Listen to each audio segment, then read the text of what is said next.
The morning intake stack was not the worst part of the job. Amelia Bones had held that opinion through 11 years as head of the Department of Magical Law Enforcement, through 3 ministers and 4 undersecretaries and one particularly grim departmental reorganization that had consumed the better part of a summer, and she held it still. The worst part of the job was what the intake stack occasionally contained this morning. She had reached the Hogwarts enrollment cross-checks. These were standard procedure. Had been standard procedure since before Amelia took the post, since before her predecessor took it, since some sensible bureaucrat in the ministry's distant past had recognized that children enrolling at Hogwarts represented a predictable convergence of data. The quill of acceptance had entered them in the book of admittance. The letter system had confirmed a current address. And the improper use of Magic Office had, in most cases, accumulated a modest record of accidental incidents across the years prior to enrollment. Cross-referencing those records against each other was not the most stimulating work Amelia Bones had ever done. It was, however, the kind of work that kept things correctly ordered, and she had always preferred things correctly ordered. Her desk was positioned so that morning light came in at a useful angle. She had arranged it that way herself on her second day in the post. The office was otherwise exactly as her predecessor had left it, down to the framed ministry seal on the wall that she had always found faintly ugly and had never gotten round to replacing. The intake stack was on her left. The cross-check forms were on her right. Her quill was in her hand. She worked methodically, which she had done every morning of her career and would presumably continue doing until she retired or was murdered, whichever came first. The Hogwarts enrollment list for the 1991-92 academic year occupied 3 sheets of standard ministry parchment. Most entries were routine. She cross-referenced them against the improper use of Magic Office's district logs and the general records without lifting her head more than strictly necessary. Then she reached the name at the top of the watch list. There was always a watch list.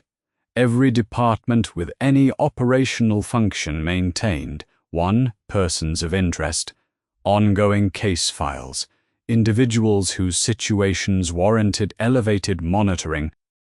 The DMLE's watch list was the longest in the ministry, and at the top of it, in a position it had occupied since the 2nd of November 1981, was the name Harry James Potter. She sent for the improper use of Magic Office's incident log for the address of record. The log arrived on her desk 14 minutes later.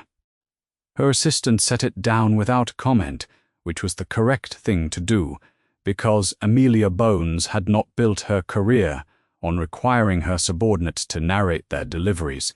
She picked it up. It was not a short document. She read it front to back, methodically, making no marks. The log covered the period from late 1981 through the summer of 1991. The address was 4 Privet Drive, Ive, Little Winging, Surrey. The incidents were categorized by the standard taxonomy. The improper use of Magic Office applied to accidental magic events in non-magical households. What the taxonomy could not convey was the specific texture of a decade's worth of entries. A teacher's wig turning blue without apparent cause. A child's sweater shrinking on the body of another child. A boy appearing on a school roof with no account of having climbed it. Not on the occasion of a birthday that did not appear to be his. 10 years of them. 10 years of the trace registering magical events at a single Muggle address, all attributable to the sole magical person in residence.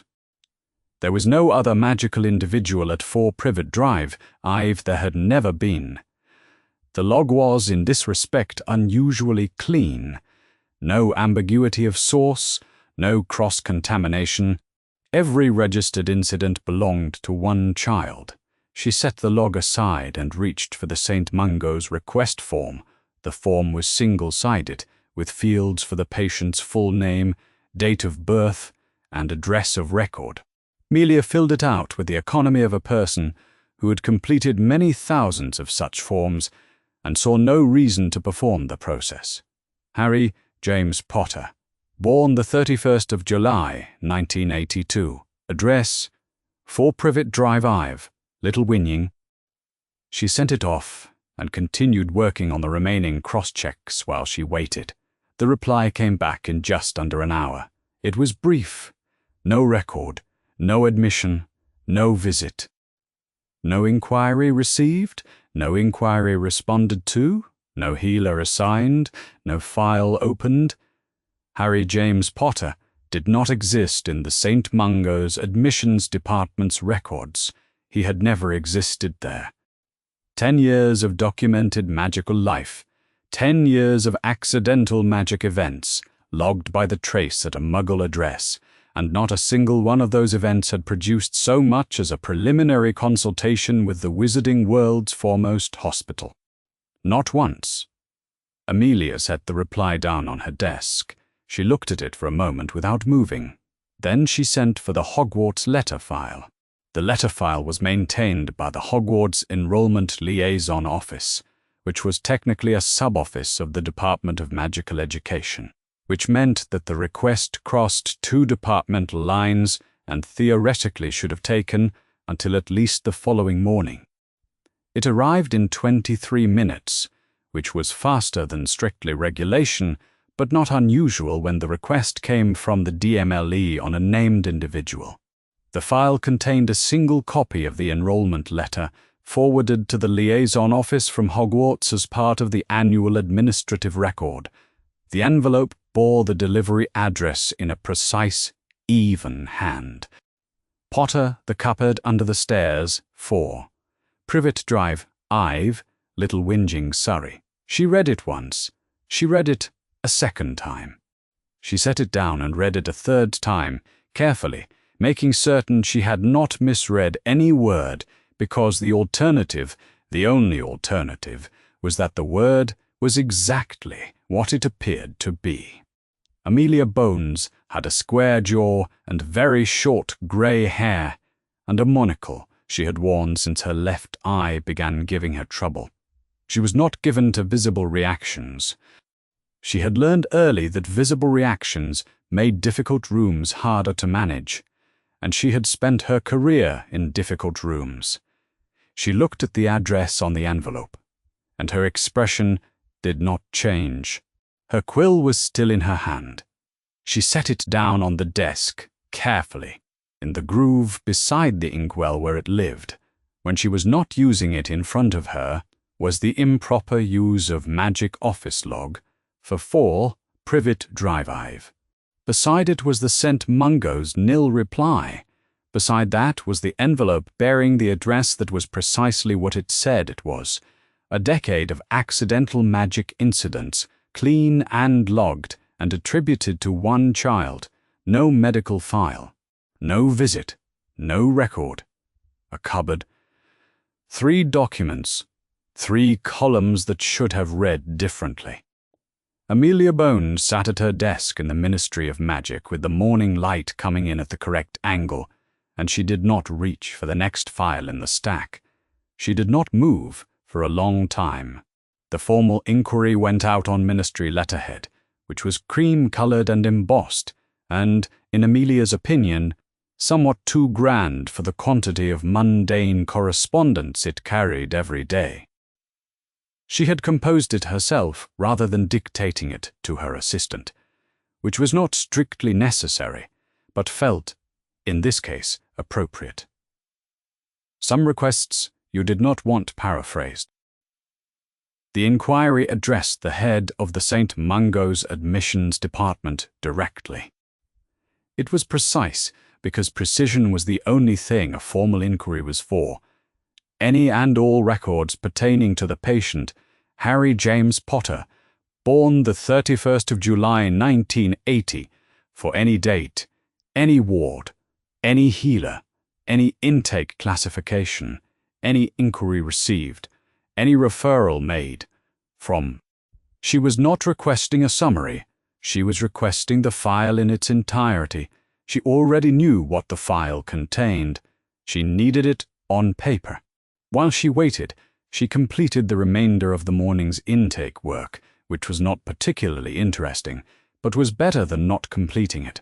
She answered 2 memos, referred one case to the oral office, and declined in writing a request from the Department of International Magical Cooperation that she attend a consultation she had already attended, a variant of twice. By 11 o'clock the inbox was clear and her desk was tidy, and she was sitting with her hands folded on the surface of it, which was not a posture she normally adopted, and which she recognized as a sign that she was waiting more attentively than she intended to let on. The reply arrived at 11:30. It was brief. Briefer than she had expected from an institution whose default mode of correspondence was a form letter, with 4 separate sections for clinical commentary, a single paragraph. The admissions department of St. Mungo's Hospital for Magical Maladies and Injuries had searched its records comprehensively and could confirm that no file existed for Harry James Potter, born the 31st of July 1980. No admission, no visit, no healer consultation, no inquiry of any kind received or initiated, no record. Amelia read it through. Once she placed it on the desk. She took the folder, a plain ministry folder, the kind used for ongoing case documentation, brown and sturdy, and she laid the documents inside it in order. The improper use of Magic Office incident log first, all 10 years of it, beginning in the autumn of 1981 and running through the summer just ended. The copy of the Hogwarts enrollment letter second, the address visible through the half-open cover of the file, the cupboard under the stairs, the St. Mungo's confirmation last, its single paragraph of nil returns laid cleanly on top. She closed the folder. Each document on its own had an explanation. The trace incident log was routine, accidental magic in a Muggle household, attributable to a child who had not yet learned to control his abilities. No formal enforcement action taken. The letter address was perhaps an eccentricity of the Hogwarts enrollment system, or a clerical anomaly, or the record of a temporary sleeping arrangement that no longer applied. And a child of Harry Potter's specific circumstances might, through some combination of factors, have avoided the need for St. Mungo's intervention for 11 years. Each document, on its own, had an explanation. Together, they formed a pattern. The pattern was of a child who had been systematically absent from every mechanism the wizarding world possessed for registering, locating, and caring for its young. And the pattern had continued for a decade without attracting the attention of a single person whose job it was to notice exactly this sort of thing. She picked up the folder and went to see the minister. The minister's office was on the level above her own, which required a lift that was reliably slower than the stairs, but which conveyed a certain gravity of purpose that Amelia had occasionally found useful. Today, she was in no mood for gravity of purpose. She was in a mood to have a brief, factual conversation and then return to her office, and she had found over the years that stairs were better suited to brief, factual conversations than lifts were.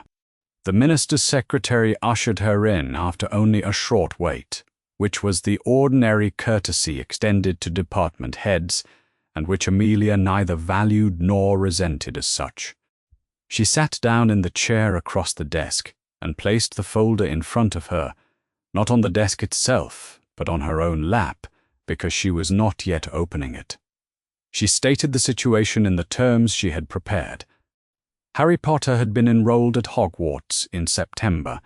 As a matter of routine, she had cross-referenced his ministry records. The cross-reference had produced an anomaly, a decade of trace incident logs at a Muggle address, a Hogwarts enrollment letter addressed to a cupboard, and no St. Mungo's medical record. She placed the folder on the desk. She opened it. The minister was a compact man, florid and well-dressed, who gave the general impression of someone accustomed to the weight of institutional furniture. He examined the folder, he turned the pages. He spent the longest time on the Hogwarts letter, which was perhaps natural, because the address was the most immediately legible piece of evidence, the one that required no familiarity with the taxonomy of trace incident logs to understand. Then he sat back. Harry Potter, he said, was now safely at Hogwarts. That was the important thing. The boy was in good health as far as anyone was aware. She had seen him herself at the sorting, presumably. He was sorted into Gryffindor, which was exactly where you'd expect. The events of the past decade were, well, they were the past. They were unfortunate, perhaps, on reflection, but the relevant individuals had made decisions that seemed reasonable at the time. And the current situation was that Harry Potter was at Hogwarts receiving a wizarding education. There were rather a great many pressing matters on the current agenda. He closed the folder. Amelia took it back. She said she understood his position, which was true, and thanked him for his time, which was polite, and left. She went down the stairs and along the corridor, and back to her own office and closed the door. She stood in front of her desk for a moment, the folder still in her hand. Two things, then. The Ministry's indifference to Harry Potter's welfare was not a gap in procedure, not an oversight, not something that had simply been missed in the ordinary disorder of institutional life. The minister had sat across from a folder containing evidence of a decade of neglect, and he had closed it. He had not asked who was responsible. He had not asked what should be done. He had expressed the opinion that the past was the past and noted that there were pressing matters. He was not malicious. He was comfortable, which was its own category of problem, and in Amelia's experience the harder one to address. And if the minister would not address it, then there was exactly one venue in the wizarding world that he could not dismiss. She sat down at her desk. She pulled a fresh sheet of parchment from the drawer. The Wizengamot Administration Services sat within her own department. She was, in the technical language of the ministry charter, both the person who would bring the petition and the person who would arrange for it to be heard. There was a certain procedural tidiness to that, even if nothing else about the situation was tidy. She put her quill to the page. The scratch of it was the only sound in the room for a long time. It was not a triumphant sound. It was not even a particularly decisive sound. It was simply the sound of someone who had looked at the folder and at the closed expression on the minister's face when he handed it back, and who had decided that this was a thing that was going to be done anyway. There was a lot of food. Harry was aware that this was not technically a remarkable observation. The Great Hall had a lot of food at every meal, and he had been here long enough now to understand that this was simply how things were at Hogwarts. That dinner appeared on the tables as a matter of course, warm and plentiful, and nobody's reward for anything. But he had not yet reached the point where he could look at it without noticing. He was not sure he would reach that point for a while. He was still, underneath the school robes that fit him no better than anything else fit him, wearing a shirt that had belonged to Dudley. It was 2 sizes too large at the shoulders and had a small bleach stain on the left cuff that he had learned to keep turned under. He did not think about this in any particular way. It was just a shirt.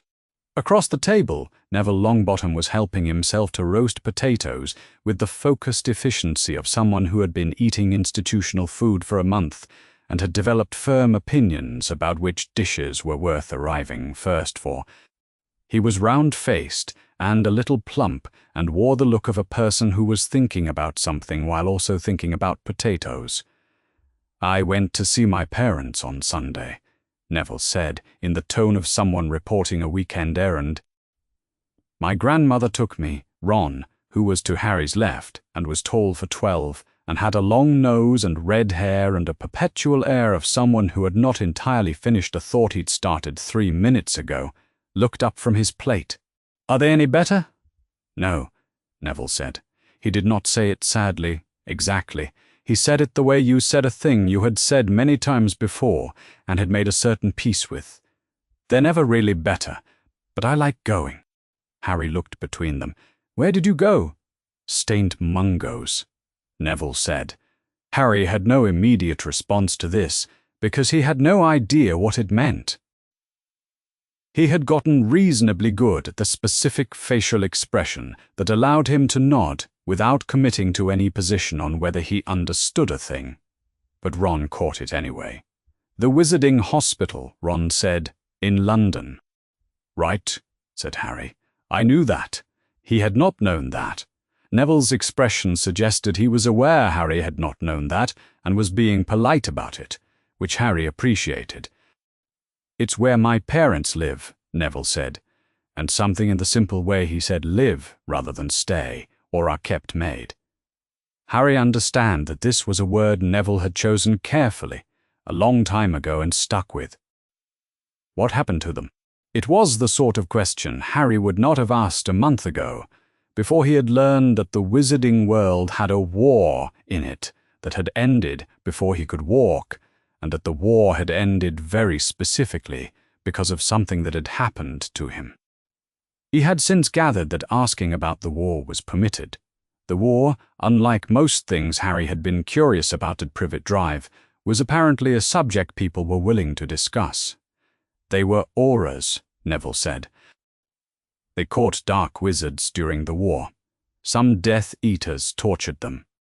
He said this the same way he had said they were never better, matter-of-factly. Like a page he had long since read so many times that the words had lost any capacity to surprise him. They live in the Janus Thicky ward now. It's the ward for people whose damage is permanent. Permanent, Harry repeated. They can't look after me or themselves, really. Neville reached for more potatoes. Gran takes me every few weeks. We have tea in the visiting room. My mum likes to collect sweet wrappers. Harry did not know what to say to this. He looked at Neville, who was now eating with undiminished appetite, and thought about the particular kind of courage required to describe your own life in those terms, and then continue eating potatoes. "What's it like?" Harry asked after a moment. St. Mungo's Neville considered. "Like a regular hospital, sort of, but it doesn't look like one from outside. It's a department store on the high street in London, one of the closed-down ones. Looks like it's been shut for years. There's a window full of mannequins in lime green robes. To get in, you just walk at the glass." "Walk at the glass," Harry said. "It let you through," Neville confirmed. "Inside, it's like any hospital. There's a reception desk when you come in, and they record who you are and why you're there. There are different wards for different things. Spell damage is on one floor, potions, accidents on another. The Janus Thicky ward is the top floor they let visitors on." He paused. "The healers wear lime green as well, all of them. Bit much, really. My mum had to take George there once," Ron said, "from around a piece of bread. He said it the way you said something that was, in retrospect, quite funny. He swallowed something he found in Fred's room. Wouldn't tell anyone what it was." Mum was absolutely furious the whole way there, and George spent the whole consultation going green, and then going back to normal, and then going green again. The healer was completely unfazed, just wrote it all down. Apparently, they see a lot of Weasleys. He considered this. "I think they might have a file on us." Hermione, who had been reading beside her plate with the particular focus of someone who refused to let dinner be unproductive, looked up long enough to say, "I think most wizarding families do," and then went back to her book. Harry was quiet. He tried to think, and couldn't quite complete the thought. Most wizarding families. a file at the hospital. That was, apparently, just a thing you had, like a bank vault at Gringotts, or a wand from Ollivanders, or a broomstick if your family happened to have one. Just the ordinary infrastructure of a life lived in the wizarding world. He had been in the wizarding world for 2 months. There were a great many things he did not yet know he was supposed to have. He did not say, "I don't have one." He didn't know if that was unusual. It did not occur to him yet to wonder whether it should be. He just filed it. The way he had been filing things since September, the way you filed things when you were 11 and had just learned that an entire world existed that had been keeping records of you, and you were still working out what that meant. Not sad, not angry. Just noting it down in the specific, private ledger he had been keeping since the moment Hagrid had knocked down the door of a hut on a rock and told him who he was. The list of everything that had apparently existed all along, which no one had thought to mention. The candles above the house tables burned lower as dinner wound down, and the enchanted ceiling deepened from the grey of early evening toward the clearer dark of proper night. Harry ate what was left on his plate. He thought about lime green robes and a ward at the top of a building inside a shop that looked shut. He thought about a reception desk that wrote down who you were and why you'd come. He pushed his chair back when the meal was over and went up to Gryffindor Tower with Ron, who was talking about something that had happened in Transfiguration, and Harry listened and responded in the right places. By the time they reached the portrait of the fat lady, the conversation had moved on entirely. But in the particular silence of his own head, he was still filing. The owl arrived at 7:30 in the morning, which was unusual. Ministry owls, in Dumbledore's experience, had a tendency to appear at 9, or at noon, or occasionally at the end of a long afternoon when the sender knew the recipient was likely to be tired and therefore more tractable. 7:30 suggested urgency, or at least the performance of it. He was sitting behind his desk when it arrived, in the particular kind of early stillness that preceded the school's breakfast hour, when the portraits of past headmasters and headmistresses were drowsing in their frames and the room belonged mostly to him. He took the letter from the owl, fed it a biscuit from the jar he kept for the purpose, and examined the seal. Ministry of Magic, Department of Magical Law Enforcement. Not the improper use of Magic Office or the Auror Squad or any of the offices from which he was accustomed to receiving official correspondence. The DMLE itself. He opened it. The petition was addressed to the Chief Warlock of the Wizengamot, in his official capacity as such. It was precisely worded and formally structured and, in the manner of the best legal documents, said exactly what it meant without requiring any special knowledge to understand it. It named 3 pieces of evidence: the improper use of magic offices, incident log, for 4 Privet Drive, Ive, Little Winging, Surrey, covering the period from November 1981 through August 1991. The enrollment letter issued by Hogwarts School of Witchcraft and Wizardry for the academic year 1991-92, addressed in full to a cupboard. And the confirmation from St. Mungo's Hospital for Magical Maladies and Injuries that no medical file had ever been opened for Harry James Potter. Born the 31st of July, 1980 blank, Dumbledore read it once. Then he set it on the desk and read it a second time, more slowly. He had known all 3 of these facts. He had known the trace would register incidents at Privet Drive. He had known the letter address, had seen it in the reports from the enrollment process, and had noted it with a particular quality of feeling that he had thereafter decided not to examine. He had known there was no St. Mungo's file. He had known it, not as a conclusion reached by investigation, but as a direct consequence of his own choices. No one had ever been directed to create such a file, and so no file had been created. That was that, or had seemed to be that. He sat with the petition in front of him, and the early morning quiet around him, and understood that the difference between knowing a thing in private and seeing it arranged by someone else into a formal document addressed to the court you controlled was not a small difference. He sent for Severus. The summons went via a second-year prefect who had not yet learned to betray his curiosity in his face, which Dumbledore appreciated. He simply left a folded note and came back to the morning's correspondence, which he did not make much progress on. Severus arrived 20 minutes later, which was faster than the walk from the dungeons strictly required, and Dumbledore registered the speed without comment. Snape's expression, when he entered, was the one he wore for conversations that required him to allocate some portion of his attention to concealing what he thought of the conversation. It was not a warm expression. It was, however, an attentive one, which was what Dumbledore needed. He handed over the petition without speaking. Snape, read it standing, which was what he always did when he had not been invited to sit, and which he rarely corrected, even when the invitation was offered. He was tall enough and still enough that reading standing suited him. He simply held the document in both hands and moved his eyes across it, and his face gave away very little. He read it through once.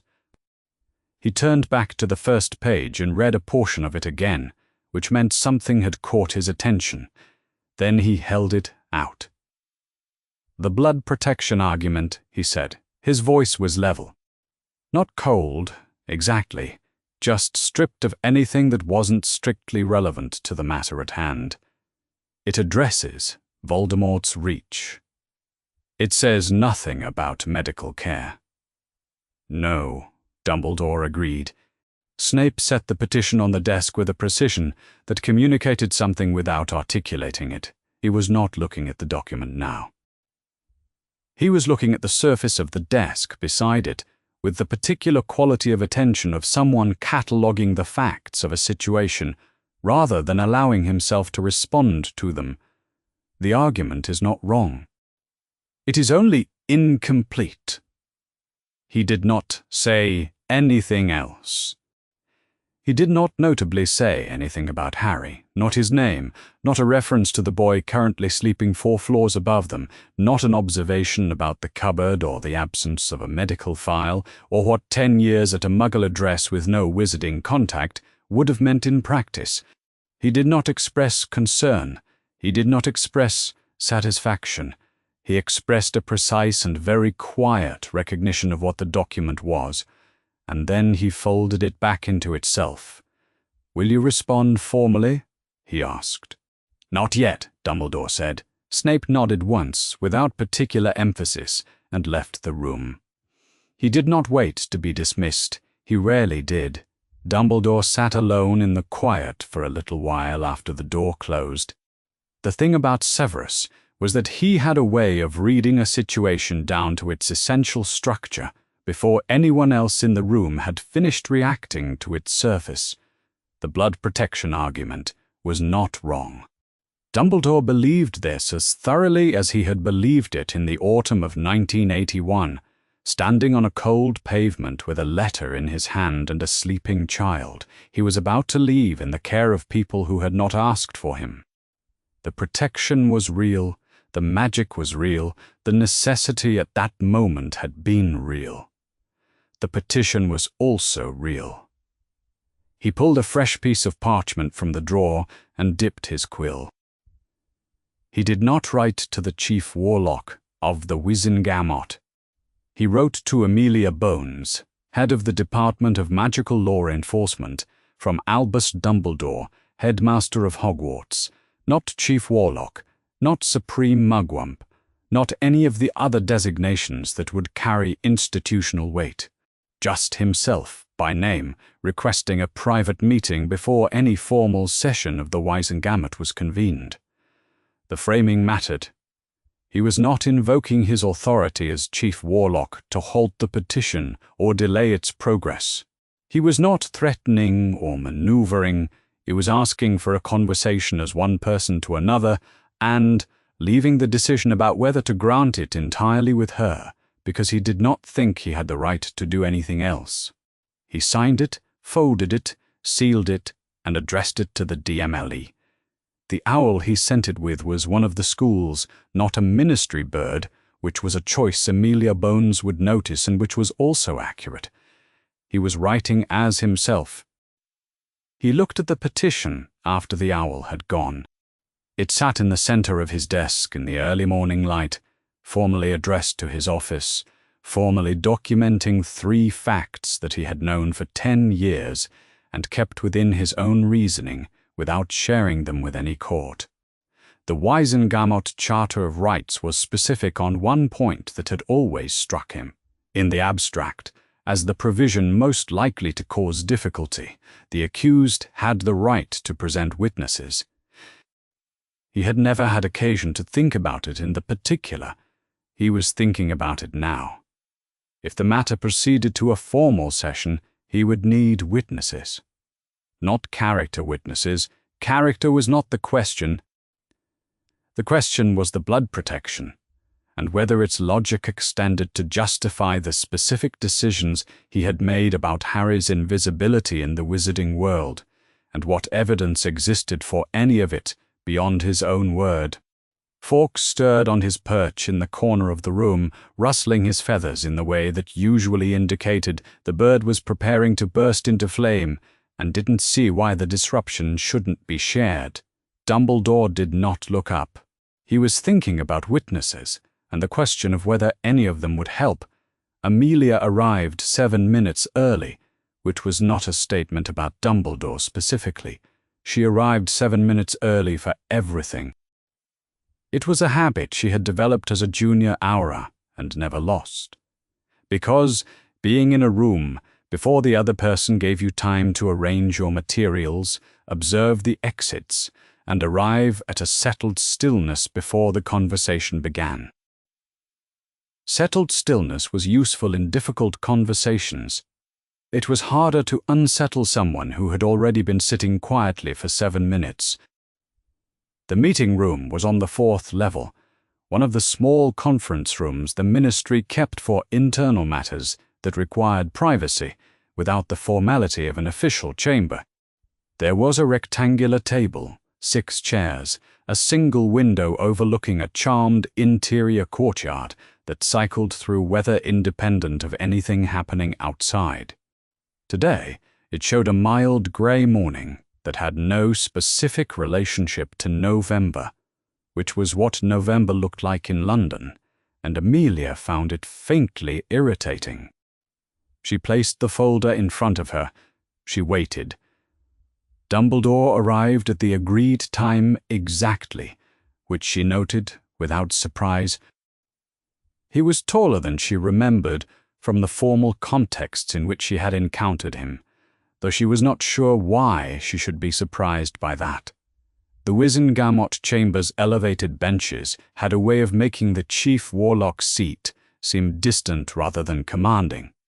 In person, in a small ministry meeting room, he was simply a very old man in robes of deep blue, with a long silver beard and half-moon spectacles, and the particular quality of attention that very intelligent people developed when they had chosen to give it fully to something. He said, "Good morning." She said, "Good morning." They were both civil. The civility was genuine, which made it neither easier nor harder than it would otherwise have been. "I assume," Dumbledore said, settling into the chair across from her, "that you have read the petition rather carefully." "I drafted the petition," Amelia said. He accepted this without visible reaction. "Then you know what evidence it contains." "I know what evidence it contains. I know the evidence is accurate." "I know that you know the evidence is accurate, because the evidence concerns decisions you made, and a situation you have been aware of for 10 years. She folded her hands on top of the folder. "I did not request this meeting because I thought you would tell me the facts were wrong. I requested it because I wanted to understand whether you had a legal argument before I brought this to the full chamber." He looked at her for a moment, then he said, I do." He presented it clearly and without deflection, which she respected even as she listened for its limits. Lily Potter had sacrificed herself in the final act of a war to protect her son, and that sacrifice had created a magic the ministry's own classification system had no proper category for, older than most of what the Auror training manuals contained, rooted in something the textbooks called protective enchantment, and which was, in practice, as close to absolute as magic came. The protection required one specific condition. Harry had to be able to call his blood relatives home his own. As long as that condition held, Voldemort, whatever remained of Voldemort, could not touch him. The moment it was disrupted, the protection would fail. And Voldemort, he said quietly, was not destroyed. He was diminished. He was something that had not yet been fully categorized, because no one had ever survived a killing curse before, to leave a residue of the caster behind, but he had not been destroyed. And a residue of Voldemort was a sufficient threat to require a sufficient protection. It was a full and well-constructed argument, and she was not going to insult either of them by pretending it wasn't. When he had finished, she was quiet for a moment. "The protection runs against Voldemort," she said. Yes. Against Voldemort's ability to reach Harry directly, to locate him, to send agents to him, to harm him through magical means that could be deflected by the blood charm. In essence, it does not, she said, prevent a healer from traveling to 4 Privet Drive. I've to examine the scar on his forehead. Dumbledore said nothing. "The scar Harry Potter has had since he was 15 months old," she continued, "which is the mark of a rebounding killing curse, and which the boy himself has told his classmates gives him pain. Pain he has never had investigated, because there is no medical file, because no one ever directed St. Mungo's to open one, because you never suggested anyone should." She did not raise her voice. She simply said it, as she would have said anything else that was factually true. The blood protection does not prevent that. Voldemort does not prevent that. What prevented it was a decision you made about how visible Harry should be to the wizarding world. The room was quiet. Dumbledore looked at her across the table, and she saw it then.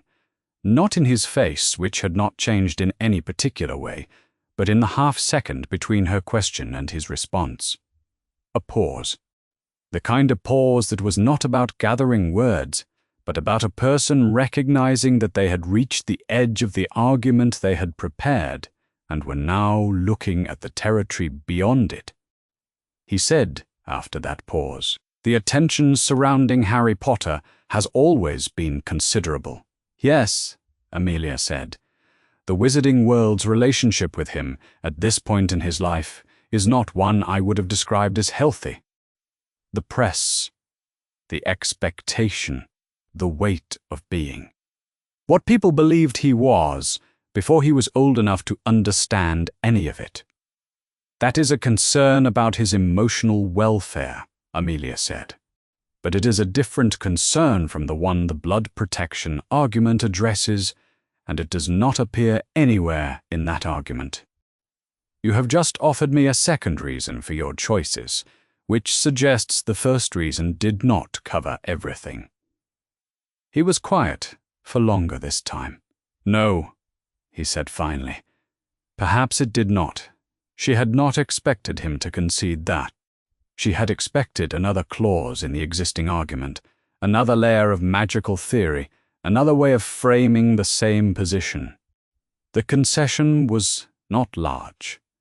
Perhaps did not cover everything, was not the same as the choices were wrong, but it was more than she had come in expecting. She told him the petition would proceed to a formal session of the Wizengamot. She said it clearly, without apology, because there was no apology to make. He said he understood. He did not ask her to withdraw it. He did not invoke any of the procedural mechanisms available to the chief warlock that might have delayed the process.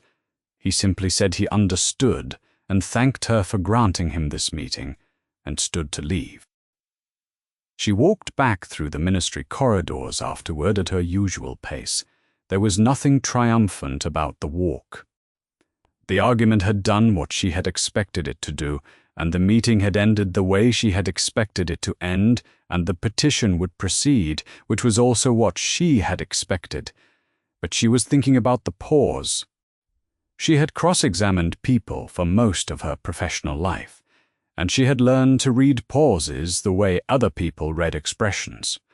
Some pauses were about choosing between two prepared responses. Some were about deciding whether to lie. Some were about the specific moment when a person reached the end of what they had rehearsed and found that the rehearsal had not covered the question they were being asked. Dumbledore's pause had been the last kind. He had presented the blood protection argument in full and with genuine belief, and it had been a real argument about a real magical protection that had genuinely motivated a real decision. She did not doubt any of that.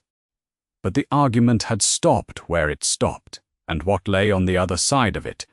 The question of the scar, the absence, the cupboard, the 10 years of accounted-for magic in a child, the wizarding world had chosen not to look directly at, had been answered, and the pause had told her something the argument never would have.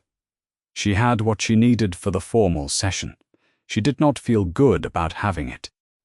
The Wizengamot chamber was below ground level, which Amelia had always found appropriate. There was something fitting about the fact that the highest court in the wizarding world was also, physically, the lowest room in the ministry, a sunken space, reached by a long corridor and then a descending staircase, so that arriving at it required a sustained act of descent. She had been in this chamber many times. It never felt ordinary. The tiered stone benches lined the walls in a horseshoe rising steeply from the floor. At the base of that horseshoe was the single chair, plain stone, unadorned, centered in the open space, with the particular deliberateness of something that had always been there and always would be. The chains that fitted to its arms were retracted this morning. There was no accused. Amelia had arranged her materials on the lectern. To the chair's left, above the benches elevated above all of them, was the Chief Warlock's seat. Dumbledore was in it. She had not expected him to recuse himself. The petition named an institutional failure, not a named individual. It was addressed to his office, not to him as a private person, and in the absence of a formal complaint against him specifically, he had the right to preside. Everyone in the room knew the geometry of his being there, but the geometry did not create a formal conflict, and Dumbledore was, among his many other qualities, a man who understood procedural distinctions. The 50 members of the Wizengamot arrived in their plum-colored robes, the silver W embroidered at the chest catching the light from the torches in the walls. They settled into the tiered benches with the unhurried efficiency of a body that had been convening in this room for centuries and had long since reached an accommodation with its own ritual weight.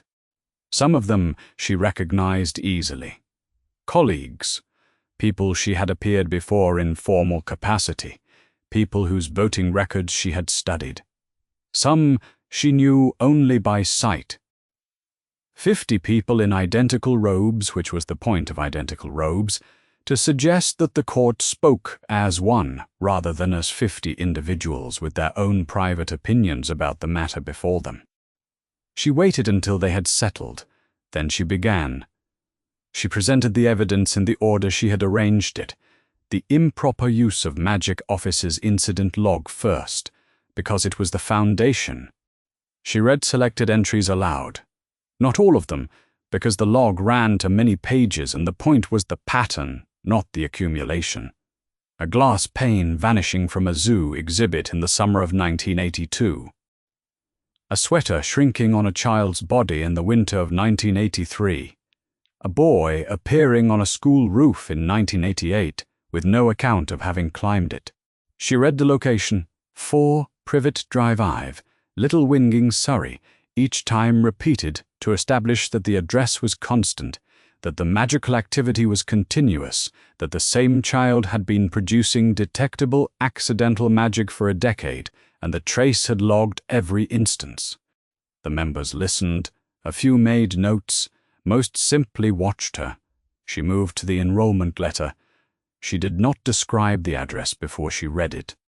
She simply said, "This is the Hogwarts enrollment letter issued to Harry James Potter for the 1991-92 academic year." And then she read the address aloud. "The cupboard under the stairs, 4 Privet Drive Ive, Little Whinging, Surrey." She gave it a moment, one beat. Then she placed the letter in the evidence folder and moved on, because she did not need to say what it meant. The members of the Wizengamot were not people who required things explained to them. They had ears and the use of them. The St. Mungo's document was the last. She held it up, before she read from it, so they could see it was a formal institutional letter, bearing the St. Mungo's seal. The crossed bone and wand, which she had always found mildly ominous as a logo, but which was canonical enough. Then she read it. The confirmation from the admissions department that a comprehensive search of patient records had been conducted and no file had been opened, no visit recorded, no inquiry received, no healer consultation arranged for Harry James Potter, born the 31st of July, 1980, at any point from the date of his birth to the present. She placed it on the lectern. She stepped back. She did not explain what the absence meant. She did not tell the members that Harry's scar had never been medically examined, or that accidental magic incidents in a Muggle household had never produced a welfare check, or that the most famous child in the wizarding world had spent 10 years sleeping in a cupboard under a staircase without a single healer. She did not say any of that. She had 3 documents, and she had read them. The members were capable of the rest. Above her, in the Chief Warlock's seat, Dumbledore was silent. He did not intervene. He did not raise a procedural objection or call a point of order or ask Amelia to pause. He did not indicate by any visible movement that the documents she was placing into the official record were documents he had known the contents of for 10 years. He sat with his hands resting on the arms of the chair and his eyes moving between Amelia and the members of the Wizengamot, and his expression was precisely what it should be, for a chief warlock presiding over a preliminary evidential presentation, attentive, neutral. There was something in that neutrality, Amelia thought, that was not entirely neutral.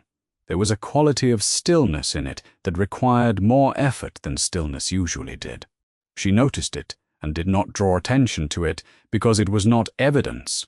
It was a man giving the process its integrity by refusing to abuse the authority of his seat, and she respected that even as she noted it.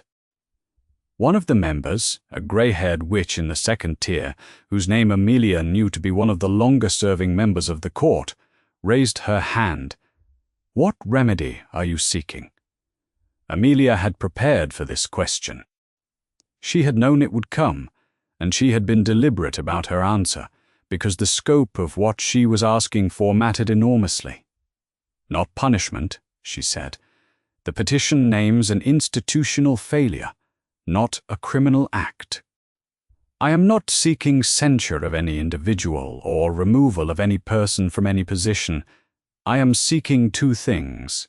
First, a formal Wizengamot order acknowledging that Harry Potter's magical welfare was not adequately provided for during his placement at a Muggle address, and requiring the establishment of a wizarding care framework for him going forward.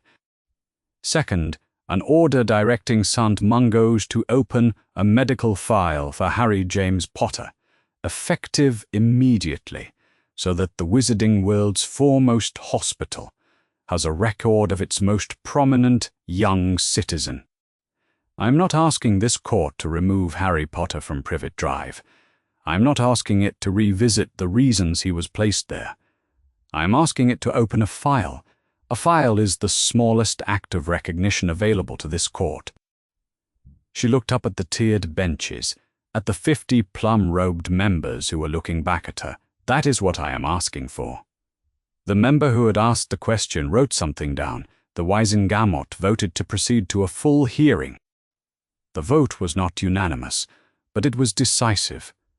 Dumbledore announced the adjournment, his voice exactly what it always was, measured and clear, nothing additional in it, and set the date for the full session. The chamber filled with the sound of robes and movement, and the particular murmur of 50 people dispersing after a formal proceeding, and then the sound faded as they filed out through the double doors at the back of the tiered benches. Amelia gathered her materials. She walked to the doors. She looked back once from the threshold, because she was not sure why, but she looked back. Dumbledore was still in the Chief Warlock's seat. The chamber was empty except for him. He was not looking at the evidence lectern or the doors or the chair in the center of the floor. He was looking at something that was not in the room, some middle distance, that the stone walls did not provide, but which he appeared to be consulting anyway. His hands were still on the arms of the chair. He had not moved. Amelia turned and walked out into the corridor. The owl arrived during breakfast, which was unusual enough that the people on either side of Harry noticed before he did. He was in the middle of actually eating, still aware, after 2 months at Hogwarts, that this was not something to do inattentively, when the bird dropped a letter beside his plate and wheeled away without waiting for a reply. Not a school owl. The envelope was addressed in a formal hand, "Mr. Harry James Potter, Gryffindor Tower, Hogwarts School of Witchcraft and Wizardry." The ministry seal was on the back. He opened it. The first established the authority under which it was written. The second informed Mr. Harry James Potter that his appearance was requested before a full session of the Wizengamot on the 8th of December. The third explained briefly and without elaboration that his attendance was requested in the capacity of a witness, not an accused party, and that he should present himself at the Ministry of Magic visitor entrance in London at 9:30 in the morning on that date. He read it twice. Then he folded it back along its original creases, put it in his robe pocket, and finished breakfast. Around him, conversation continued. The enchanted ceiling above the great hall showed the low grey of a November morning that had not yet decided what kind of day it was going to be. He went to see Professor McGonagall after. Her office was on the first floor and had a quality of order that seemed, to Harry, to predate whoever occupied it, as though the shelves and desk and fireplace had arranged themselves into their current configuration a very long time ago and had no intention of changing. She was behind the desk when he knocked, marking something with the precise, even movements of someone who had been doing it for decades. She looked up with the expression she had for students arriving at unexpected hours, not unwelcoming, but requiring justification. He set the letter on her desk without speaking. She read it quickly the first time, her eyes moving across the page with the efficiency of someone accustomed to processing documents. Then she read it a second time, more slowly. Her face was controlled throughout. Emerald green robes, black hair pulled severely back, square spectacles, everything in its expected position. But there was something in her expression, on the second reading, that was not quite the expression she showed students who had lost their transfiguration notes or come to ask about extension deadlines. It was something more careful than that. She set the letter down. She looked at him over the rim of her spectacles. "You are not in any trouble," she said. "A witness is not an accused party. The letter is clear on that point." "Yes," Harry said. He had understood that part. "The ministry will arrange transport from Hogsmeade Station on the relevant morning. I will ensure the dates are noted in your schedule and that your professors are informed." She paused, briefly but perceptibly. "You will be all right, Potter." It was the right thing to say. It was also, Harry noticed, said in the tone of someone reassuring themselves as much as the person across the desk. He thanked her, collected the letter, and left. He went to see Hagrid next. He wasn't entirely certain why. This had seemed like the obvious thing to do, but it had. On the stairs from McGonagall's office, without any particular reasoning, he just found himself walking toward the grounds. Hagrid was the first person who had ever told him who he was. Some portion of Harry had apparently assigned him permanent relevance to anything that felt significant. Well, Hagrid was in his hut, occupying himself with something that involved a substantial amount of earth and a set of clay pots that had been arranged across most of the table. He opened the door before Harry knocked. He usually seemed to know when someone was approaching, and Harry had long since stopped questioning it, and said, "Harry wasn't expecting you." "Come in, come in." Harry came in. He handed over the letter. Hagrid was a slow reader. Harry watched him work through all 3 paragraphs without rushing him. When he finished, he sat down, which was a thing Harry had not seen him do yet this year, without prior cause. The stool beneath his weight made a sound that suggested it was reconsidering its structural confidence. He held the letter out without speaking. "It's all right," Harry said. "It says, I'm a witness. I know what it says." Hagrid's voice had something off in it. Not sadness exactly, but more like something he'd been carrying for a while, had settled differently. He was looking at the letter, even as he held it out for Harry to take. "You'll be all right, Harry. That's what Professor McGonagall said." "Well," a pause. "She's right, you will be. It's a good thing. This is something that should have been done." He stopped. He started again. "You'll be all right." He thought briefly about pointing out that Hagrid had now said this 3 times, which was generally the sign that the person saying it was not entirely convinced by their own assessment. He did not say this. He understood that Hagrid was doing his best, and that his best, at this particular moment, looked a great deal like a version of the thing Harry had been doing for most of his life, keeping going in the presence of something difficult and calling the keeping going fine. "I'll write and tell you how it goes," Harry said. Hagrid nodded. His beard moved in the particular way it moved, when he was feeling something strongly enough that his face was no longer the primary place it was happening. Harry left. The 8th of December arrived the way significant dates tend to arrive when you are 11, quickly, in terms of preparation, and very slowly, in terms of the morning itself.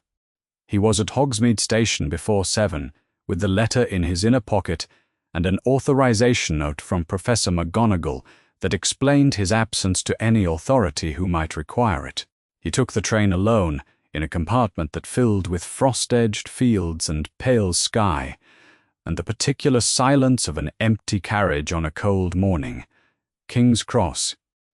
Then a walk, with a map McGonagall had included in an envelope alongside the authorization note, toward a street in the centre of London that was ordinary in every visible way: office buildings, a dry cleaner's, a shuttered newsagent.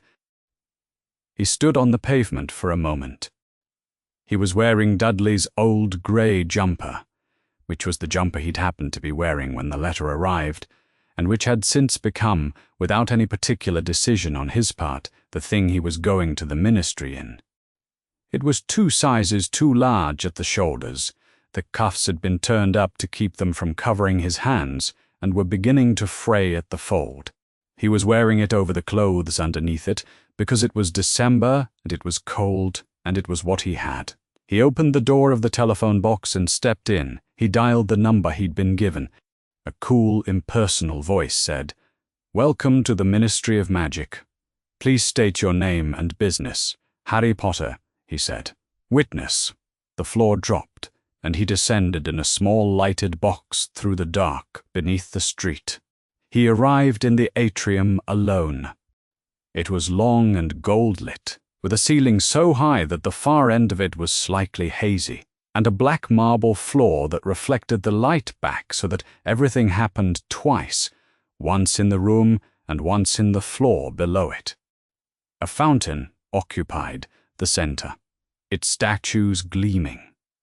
There was a desk near the entrance, and behind it a witch in ministry robes, with a clipboard, was already looking at him. Her gaze, as he crossed the atrium floor, moved from his face to his hands and then briefly to the jumper, the two wide shoulders, the turned-up cuffs, the fraying at the fold. She did not say anything about it. She wrote something on the clipboard and looked up. "Mr. Potter, if you'll follow me." He followed her. They went through the atrium and into a corridor that left the gold light behind. The ceiling here was lower, and the ministry had a smell he was still learning. Something between parchment and old stone, and something else that had no name, he knew, just a quality of formality that the building itself seemed to produce, regardless of what was happening in it. The corridor was long. The official's footsteps were precise and evenly spaced on the stone floor. She did not tell him where they were going. He did not ask. He had spent most of his life walking into situations without prior explanation, and had developed, in response, a specific kind of patience, not quite patience, actually more like the suspension of the need to know in advance. He would find out when he got there. He always found out when he got there, and the finding out was never made easier by having worried about it in the hallway. At the end of the corridor, there were two heavy doors. He was wearing a dead man's son's cast-off jumper, fraying at the cuffs. He did not know what he was going to be asked, or what was on the other side of the doors, or whether the thing he felt right now, which was not quite calm, not quite dread, but something that sat between them and took up less room than either, was the right thing to feel. He followed the official toward the doors. It wasn't bravery what he had. He knew that much. It was something quieter and less deliberate. The particular quality of a person who has spent a long time walking into rooms where they didn't know the rules and has gotten through sheer repetition, very good at walking in anyway. Not because it stopped being frightening, just because the walking had become the only available response, and you got practiced at the things you did every time he walked toward the doors. The chair was in the center of the room, and Harry was in the chair, and the chains were the first thing he noticed. They were fitted to the arms of the chair, stone chair, plain and unadorned, positioned in the open space at the base of the tiered benches, with the particular deliberateness of something that had been there for a very long time and knew it. When he sat down, the chains moved. It was a small movement, a reflexive tightening, as if the chair had made a decision and then been interrupted mid-decision. They stilled. They lay flat against the stone arms and did not move again. No one explained this to him. No one said, "The chains are for accused persons, not witnesses." No one said, "You are here as a witness, and so the chains will not engage." He had not known there would be chains at all, and he had not known they would move when he sat, and so he did what he had learned to do in situations where he didn't know the rules and couldn't ask without revealing that he didn't know them. He sat very still, and he watched, and he did not look at his own hands. The room was below ground. He had worked that out on the walk. Down the corridor had descended, and then descended further, and the air had changed, in the way that air changes when you are under something solid. The ceiling here was lower than the rest of the ministry. The walls were stone. Torches in their brackets threw light that moved slightly, and everything moved with it, The shadows on the benches, the silver embroidery on the robes of the members seated in the tiers above him, the particular quality of attention that 50 people directing itself downward produced in the open space below. They were a long way up the benches. He had not expected that. He'd understood it was a courtroom, roughly, but he hadn't been in a courtroom before, and the picture he'd had of it was not this, not a room where you were quite so specifically below. The tiered benches rose in a horseshoe around the open space, and the plum-colored robes with their silver W were repeated so many times, in so many tiers, that the effect was less 50 individuals than 50 instances of a single authority. Above all of them, in the elevated chair at the top of the horseshoe, was Dumbledore. Harry had not expected this either.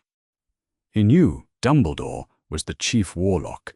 Professor McGonagall had mentioned it in passing when she'd helped him prepare for today, but knowing a thing and seeing it were separate.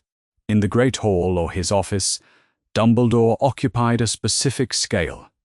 Here, elevated above the court, he occupied a different one. He was looking at Harry with a particular quality of attentiveness, not the warm, slightly sideways attention of their conversations at Hogwarts. Something more careful than that, and more effortful. Across the open floor, at a lectern to the left of Harry's chair, stood the witch who had spoken at the preliminary session.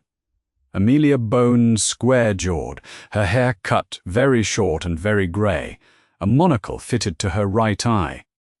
She had a folder open in front of her. She looked at Harry with the same expression she wore for everything, which was to say, the expression of someone who was paying full attention and making no visible judgment from it. "Mr. Potter," she said, "thank you for coming." "Yes," Harry said. He had not been sure what the appropriate response to this was, and had settled on yes as the least likely to be wrong. "I'm going to ask you some questions this morning," she said. "They are straightforward questions, and they require straightforward answers. You don't need to do anything except tell me what you remember. Do you understand?" "Yes," Harry said. She looked at the folder. She looked up. "Where did you sleep at your aunt and uncle's house?" Harry had not known what the first question would be, but this was not among the options he had considered. He looked at her. She was looking back at him with the same attentiveness, without any particular expression attached to it. "In the cupboard under the stairs," he said, "until last summer.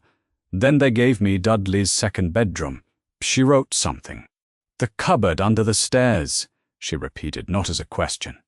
"Yes." "She wrote something else. How long did you sleep in the cupboard?" "I don't know exactly. Since before I can remember. Until I was 10, I think. Maybe nearly 11. She wrote around him. The torchlight moved on the stone walls. From the tiered benches above, nothing moved. "Thank you," she said. "Second question. Did you ever feel unwell?" "Not in the ordinary way, but in a way that seemed unusual to you. Anything that happened with your body that you couldn't explain." Harry thought about this. He was not sure what she was after, so he answered what seemed most relevant. "My scar," he said. "It hurts sometimes. It hurts, not like a regular hurt. It's more like a sharp pain." He touched his forehead briefly, the habit of it. I didn't know what it meant. I still don't exactly. "Your scar," she said. "The one I've had since I was a baby. The lightning bolt one." She wrote for longer this time. "Has it hurt for as long as you can remember?" "I think so. I'm not sure when I first noticed it was different from a regular headache. It's always just been there." "And you never saw anyone about it? No one examined it?" Harry looked at her. Who would have examined it? She did not answer the question directly. She made a note, and then she moved to the next one. "The third question," she said. "Before you came to Hogwarts, before today in fact, had you ever seen a healer?" Harry did not know what a healer was. He knew he didn't know, and he was aware that not knowing was probably the sort of thing she wanted to find out, but he did his best with it anyway. "I'm not sure what that is," he said. She did not look surprised. A healer is a wizard or witch who treats magical illness and injury, the equivalent of a muggle doctor for wizarding medicine. "No," Harry said. "I've never seen one," she wrote. "Had you seen muggle doctors? For any injuries or illness during the years at your aunt and uncle's house?" Harry thought about this more carefully because the answer was not exactly simple. "Sometimes," he said, "when I'd been allowed to." He did not say it with any particular weight. It was just the true answer. There had been times when he'd been ill enough or hurt enough that the Dursleys had taken him to a muggle doctor, and there had been other times when they had not. And the difference between the two categories was something he had learned not to think about too precisely, because thinking about it too precisely had not historically been useful.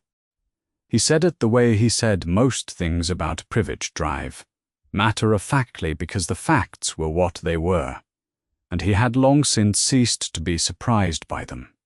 He heard it dimly when something shifted in the room. Not a sound, exactly. A quality of attention that changed, some adjustment in the 50 people above him that he felt more than heard. He looked up briefly at the tiers of plum robes and could not identify what was different. They were all still. They were all looking at him. He looked back at Amelia Bones. She had stopped writing. She was looking at him with the same expression she had worn for all of his answers, full attention, no visible judgment, but she was not writing, and she did not immediately say anything. Then she wrote. Above Harry, in the Chief Warlock's seat, Dumbledore had also gone very still. He had been still throughout, in the way that the presiding authority of a court is still, watching, present, giving nothing, but this stillness was slightly different, a fraction more interior. And it had happened at the same moment. The room's attention shifted. He was looking at Harry. The boy was 11 years old and had answered the question with no awareness that it required any particular care, which was the thing Dumbledore had not, in 10 years of planning, fully allowed for. He had imagined the questions would hurt Harry to answer. He had imagined dimly that the pain of recollection would be visible, would give the proceedings an emotional tenor he had been thinking about how to address. What he had not imagined was this, a boy who said when he'd been allowed to in the tone you used for the weather. Because it was not a painful memory for him, it was just a memory, it was just how things had been. That was worse. "Thank you, Mr. Potter," Amelia said. She closed the folder. Her voice was exactly what it had been throughout the questioning, clear, controlled, no affect in excess of the proceeding. "You've been very helpful." Harry was not sure what to do with this, so he nodded. She addressed the room. "I would ask that this session adjourn to allow the court time to review the testimony in light of the documentary evidence already entered into the record." She did not look up at the Chief Warlock's seat when she said this. She was looking at the folder, and then at the middle distance of the room, and her voice was the voice of someone completing a task they had prepared thoroughly for, and were now completing in the order they had prepared. Dumbledore's voice came from above, naming a date. The members of the Wizengamot rose, and the sound of 50 people shifting in plum robes filled the chamber for a moment, and then the chamber was full of movement, dispersal, the particular shuffle and murmur of an institution concluding its formal attention to a thing and returning to its informal self. 2 people from the far end of the benches were already talking to each other in low voices. Someone descended a tier and gathered materials from the bench below. A ministry official appeared at Harry's elbow. He stood. He had been sitting so still for so long that standing felt unusual. He followed the official across the chamber floor toward the door at the back. At the threshold, he stopped. He turned. He was not sure why. The room was emptying steadily, people moving up the tiered benches toward the back and side exits, robes catching the torchlight. He looked at it, the chair in the center where he had been sitting, the retracted chains against its arms, the empty space of the floor around it, the high tiered benches above the torches. He was trying to figure out what had happened in here, what the shape of it had been and what it meant, and whether the feeling he had, now not quite unsettled, not quite resolved, something between the two that didn't have a name he knew, was the right response to whatever this had been. He could not work it out. He turned back to the corridor and followed the official into the light. The candles in Snape's office had burned down to a third of their height, which meant he had been sitting at his desk for approximately 2 hours without doing anything that justified the candles being lit. He was aware of this. He was also aware that the stack of third-year essays to his left remained unmarked, that the letter to the apothecaries in Diagon Alley remained unfinished, and that the notes he had been assembling for a revised syllabus, the kind of administrative occupation he usually undertook in the late evening as a way of giving his thoughts something to organize, themselves around, had not been touched. The quill was where he had set it when he sat down. He had not picked it up. He was not a person who sat without purpose. The specific quality of stillness he had developed over many years, the stillness that enabled him to listen in rooms without appearing to listen, to watch without appearing to watch, to be the fixed point in a conversation that the other person navigated around, was a chosen stillness, one he deployed deliberately. This was not that. This was the stillness of someone who had not yet arrived at a decision about what to do next, which was a rarer condition for him and a less comfortable one. He got up, collected his outer robe from the back of the chair, and went upstairs to find Dumbledore. He did not think about whether this was the right choice. He simply went. Dumbledore's office was lit when Snape arrived, which meant Dumbledore was awake, which he had known would be the case. He knocked in the way he had always knocked on this door. Once, sharply, not asking permission, Dumbledore said, "Come in," and Snape came in, and sat down in the chair across from the desk, without being invited to sit. The portraits were in their various states of evening somnolence, a few watching, most drowsing, one snoring with the particular commitment of a former headmaster who considered sleep an institution worth upholding. Fawkes was on his perch in the corner, already asleep himself, his plumage dimmed to the resting colors of something that had not yet needed to burn. The office was warm and smelled of something that Snape had never identified precisely. Old parchment, some kind of wax, and underneath it all the particular atmospheric quality of a room that had held a great many conversations about difficult things. Dumbledore was sitting behind his desk. He looked, Snape noted, like a man who had also been sitting without purpose for some time and was moderately relieved to have a reason to stop. Severus. The hearing went as anticipated, Snape said. It was not a question. He had not attended. His presence at ministry proceedings in this capacity was not something either of them had considered wise, but the outcome had been apparent from the moment Amelia Bones had initiated the formal petition. "It did," Dumbledore said. "She structured it correctly. The adjournment gives the members time to reconcile the testimony with the documentary evidence before the final session.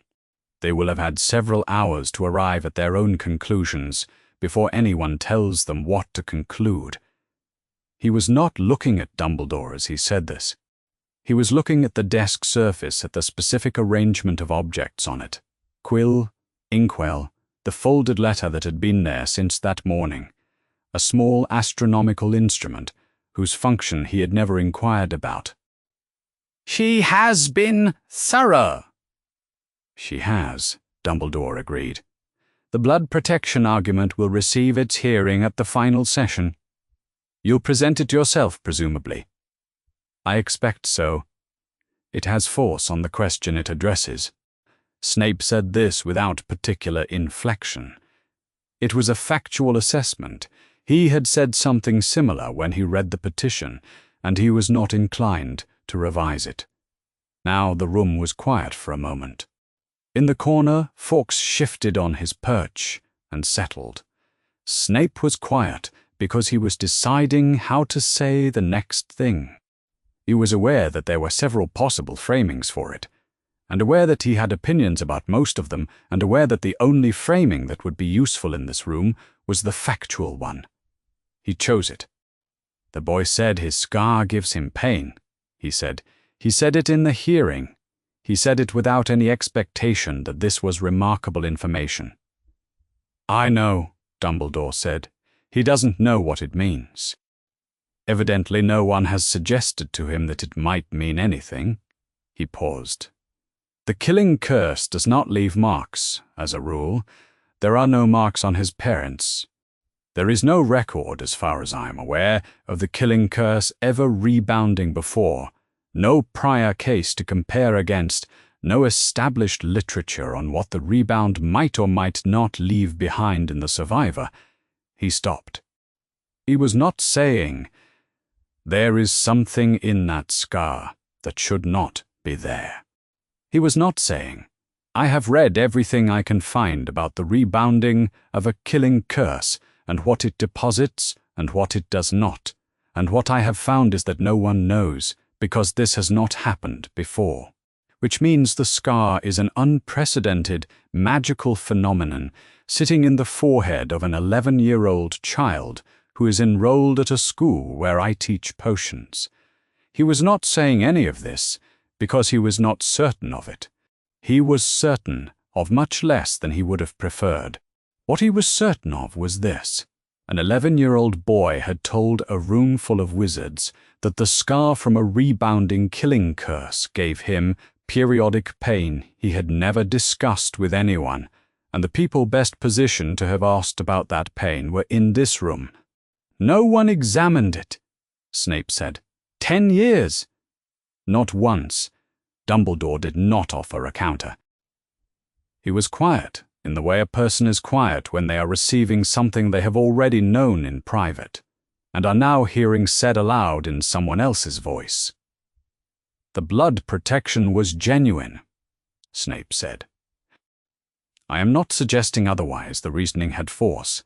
But the blood protection says nothing about what the scar is, what the scar does, whether the pain means something that a competent examination would have identified." A pause. The candle on the desk between them moved slightly in a draught from somewhere. "You did not want him examined." "No," Dumbledore said, "because an examination required a healer required a visit required visibility." Snape said this without raising his voice, without adding anything to it beyond the syllables themselves. There was a logic to that. There was a different logic to not knowing what is in his forehead.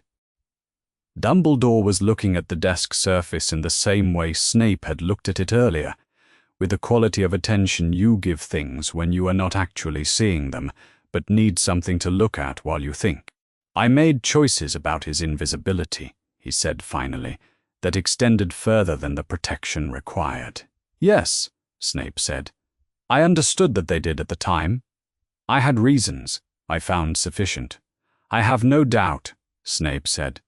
And then, because this was the thing that was actually true, and therefore the thing worth saying, the hearing did not change whether the reasons were sufficient.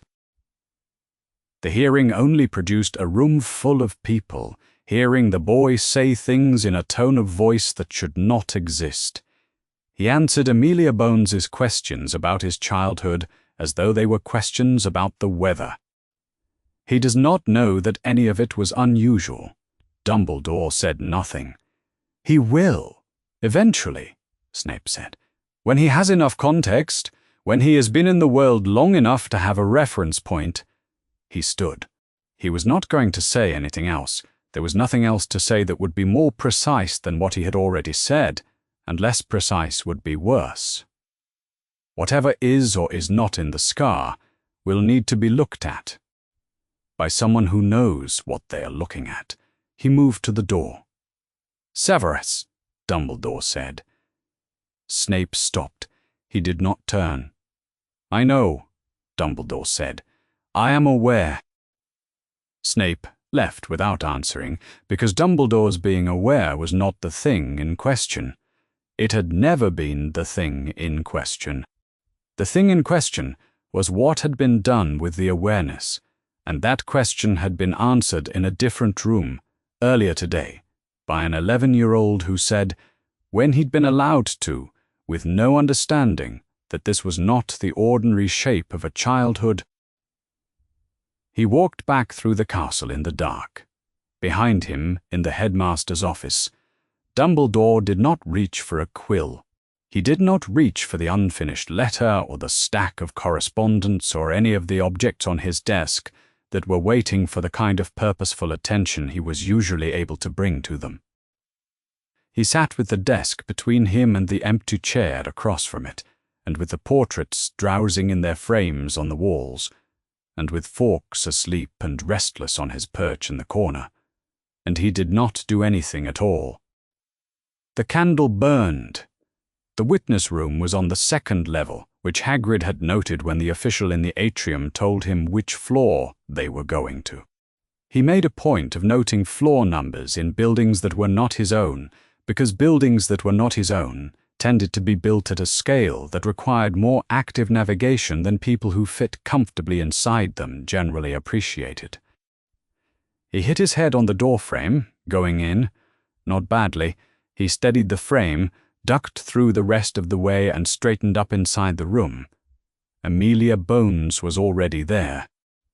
She was sitting on one side of a rectangular table that was, given the width of the room and the chairs arranged around it, a table of normal ministry proportions, meaning it accommodated most of the room and left Hagrid somewhere between the door and the wall with his options, which he occupied with the particular care he applied to ministry furniture, which was the care of someone who had learned through experience not to trust it. She waited for him to settle. Then she said, "Thank you for coming, Mr. Hagrid." "Hagrid," he said. "Just as Hagrid, if you don't mind." She made a note. She had a folder open and a quill, and she used them with the efficiency of someone who had been asking questions professionally for a long time and had long since ceased to mistake efficiency for unkindness. "I need your account of the night of the 1st of November 1981, she said. "I have the documentary record of what followed. What I need from you is the account of who made which decisions, in what order, and under what circumstances. You were present that night in a capacity no written record covers." "Yes," Grid said. "Start wherever feels right to you." He started at Godric's Hollow. He had gone there on Dumbledore's instruction, he said. Dumbledore had told him where to go and why, and he had gone because that was the arrangement. When Dumbledore told him something needed doing, Hagrid did it, and that had been true for as long as he'd been at Hogwarts, which was most of his life. He said all of this plainly, not in the manner of someone building a defense for anyone, but in the manner of someone describing the sequence of events that had occurred. The house at Godric's Hollow was in ruins when he got there. He said this part more slowly. Part of the roof had come down. There was rubble, actual rubble, stone and timber, and the particular kind of mess that a building makes when whatever holds it together has simply stopped. He had gone through it looking for the baby, because Dumbledore had told him there was a baby, and eventually he had found him. Harry had been in the rubble. He was not injured, not visibly, not in any way that Hagrid had been able to see, but he had a cut on his forehead that had stopped bleeding by the time Hagrid reached him. A small cut, an unusual shape.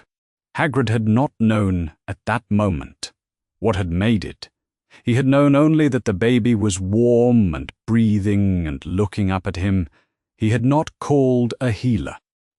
He said this because it was true, because he had been asked about the decision chain, and this was part of the decision chain. He had not called a healer, and no ministry official had come, and no one had performed any kind of assessment of the baby's condition beyond Hagrid looking at him and seeing that he was alive and appeared uninjured. It had not occurred to Hagrid to do otherwise. He had been told to collect the child and bring him to Privet Drive. That was the instruction. He had followed it. He had borrowed a motorbike from a friend. He said he'd arrived at Godric's Hollow on it, and he'd taken Harry to Surrey on it, a friend's motorbike. He did not name the friend. Amelia Bones wrote something, and Hagrid continued, and she did not ask him for the name. He was grateful for that, though he did not say so. He told them about the Street 4 Privet Drive Ive, Little Winging, Surrey. He had never been there before, and had not been back since. It was a Muggle street, a very ordinary one, he said, the kind where all the houses looked alike, and it had been dark when he arrived, early in the morning while the street was still sleeping. He'd landed in the garden, carefully, quietly, not wanting to wake anyone, and he'd looked at the house for a moment. Dark windows, a neat front lawn, a door with a number on it. He had not gone inside, he had not knocked. Dumbledore had left a letter. Harry had been set down on the doorstep with Dumbledore's letter tucked inside his blanket, explaining things to Petunia Dursley, and that had been the handover. No conversation, no formal process, no confirmation that the people inside the house knew what they were accepting or were willing to accept it. Just a sleeping baby on a doorstep and a letter. And then Hagrid had gone because the instruction had been completed. He said, "I trusted Dumbledore completely." He said it plainly, without adjusting the tense. He trusted Dumbledore completely. Present tense, still. After 10 years and everything that had come out of those 10 years, he was aware that this fact, said plainly in this room, meant something different than it would have meant anywhere else. He was not saying Dumbledore had been wrong. He was not in a position to know whether Dumbledore had been wrong. He was not a legal scholar or a Wizengamot member or someone with the standing to make that determination. He was someone who had carried a baby across the country on a borrowed motorbike and left him on a doorstep because he had been asked to, and that was the thing he could testify to. The weeping, when it came, arrived somewhere in the middle of his description of the doorstep, not at a moment he had anticipated. He had thought, if he had thought about it at all, that it would come during the part about the ruins, or the part about the baby in the rubble, which were the parts that had stayed with him for 10 years, in the specific way that certain images stayed with you. Instead, it came here, in the middle of a sentence about a dark house and a neat front lawn, and once it started, there was no point in stopping, so he didn't. He kept talking. He described the blanket, which had been warm, and the letter, and the specific quality of quiet that a sleeping street had at 4 in the morning. He did all of this with tears on his beard and in his voice, and Amelia Bones waited for him, not once asking him to hurry, her quill hovering above the parchment until he had finished the thing he was saying before she wrote it down. She thanked him when he was done. He thanked her in return, which was not precisely the normal shape of a witness leaving a testimony, but which seemed accurate given the circumstances. He found the lift and ascended to the atrium and went through it to the visitor exit and the telephone box, and then the street outside. It was a December street, cold grey, the sky a flat white that suggested clouds, without distinguishing between them. He stood on the pavement for a moment and looked up. The thing he kept coming back to was the baby not crying. He had been carrying a baby through rubble at night, with cold air and strange smells, and the particular alarming quality of a giant stranger for the baby to look up at, and the baby had not cried. At the time, Hagrid had thought this was a good sign. He had thought, here is a resilient baby, a brave baby, a baby who is taking things in stride. He had thought it was evidence of something good about the child. He stood on the pavement and looked at the patch of sky between the buildings, which was grey and flat and did not tell him anything. And he thought about 10 years of cupboards and not enough food, and worn too large clothes and not going to the doctor when you were allowed to, as opposed to when you weren't allowed, because those were apparently two different things that had to be distinguished. He understood now that a baby who didn't cry when it had every reason to cry was not necessarily a brave baby. It might just be a baby that had already learned, before it was old enough to have learned anything, that crying didn't help. He stood there for a while. Then he turned up the collar of his coat and walked toward the Underground, because the next train back to Hogsmeade left King's Cross in an hour, and he didn't want to miss it, and there wasn't anything else he could do here. And Harry was at Hogwarts, where Hagrid could keep an eye on him, which was the thing that he still had, and intended to continue having, regardless of whatever the Wizengamot decided to do with the rest of it. He walked. The chair at the top of the tiered benches was empty. Amelia had arrived early. She always arrived early, and on this morning she had arrived earlier than usual, because she had wanted the specific experience of seeing the chamber before anyone else was in it. The chair at the top of the horseshoe sat vacant above the empty tiers in the torchlight, and it looked different empty. She had not noticed in the preliminary session or in the formal sessions before today how much of the chair's presence came from who was in it. Empty. It was simply the highest point in the room. The members filed in at 9, 50 of them in plum-colored robes with the silver W, taking their seats in the tiers with the unhurried efficiency of people who had been doing this for years. A witch in the second tier, one of the longer-serving members, whose name Amelia knew and whose voting record she had studied, looked at the empty chair, looked at Amelia, and stood. "This session is called to order," she said. She did not take the chair. She remained in her own seat on the tier and said the words from there, and the court accepted this, because the court was a body that had been operating for centuries and had developed sufficient procedural flexibility to open a session when the seat above it was vacant. Dumbledore entered from the side door. He was not wearing the robes of his office. He was in deep blue, the personal robes, not the ceremonial ones. And he descended the steps without looking at the empty seat above him, which required a particular quality of discipline that Amelia noted, and then set aside. He took his position in the open floor below, in the space where witnesses stood. He was, for the first time in this proceeding, below everyone in the room. She had spent the 6 weeks since their private meeting preparing for this moment with the same method she applied to everything, precisely, without assumption, testing each element of her argument against the strongest possible counter. The blood protection argument was not legally frivolous. She had known this from the day it was presented to her, and she had not allowed herself to forget it, because dismissing it would have led her to build a case against the wrong question. The blood protection was real. The magic was real. The decision to place Harry Potter with his Muggle relatives had genuine protective logic on one specific axis.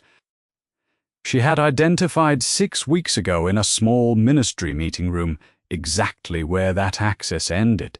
"Mr. Dumbledore," she said, "please describe in your own words the magical circumstance you believe justified the placement of Harry Potter with his maternal aunt's family, November 1981.